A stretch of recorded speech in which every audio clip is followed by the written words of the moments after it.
Hamas से Israel की लड़ाई जारी है और इस बीच एक बार फिर से इजराइल ने भारत को याद किया है। जी हाँ, उसने कहा है कि अगर भारत इजरायली बंधकों को छुड़ाने में किसी तरह की मदद करेगा तो वो उसका स्वागत करेगा। ये भी बताया कि कैसी मदद चाहिए। दिल्ली में इजराइल के राजदूत नोर गिलोन ने ये बातें कही हैं। उन्होंने ये भी कहा कि संकट की इस घड़ी में पीएम मोदी से लेकर भारत के मंत्रियों और अधिकारियों ने भी इजराइल को अपना सपोर्ट दिया है।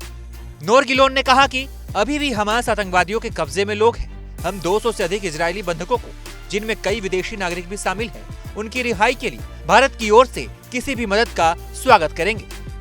कई देश उनकी रिहाई सुनिश्चित करने के लिए हमास पर दबाव डालने की कोशिश कर रहे हैं। गाजा में हमारे लोग इस्लामिक स्टेट द्वारा बंधक बनाए गए लोगों की तरह ही हमास की क्रूरता और हिंसा का सामना कर रहे हैं।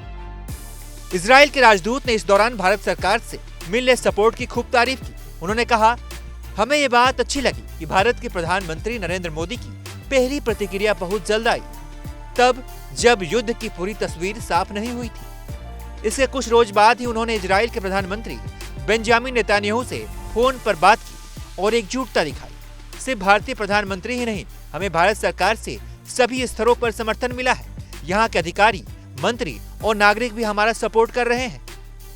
गाजा पट्टी में चले संघर्ष के बीच इजराइल मानवीय सहायता देने के लिए राजी हो गया है। इस बात की पुष्टि अमेरिकी राष्ट्रपति जो बाइडेन ने की है। इजराइल पहुंचे जो बाइडेन ने कहा कि मिस्र के रास्ते गाजा में मदद पहुंचाने के लिए इजराइल तैयार हो गया है, लेकिन यह मदद गाजा के आम नागरिकों के लिए होगी।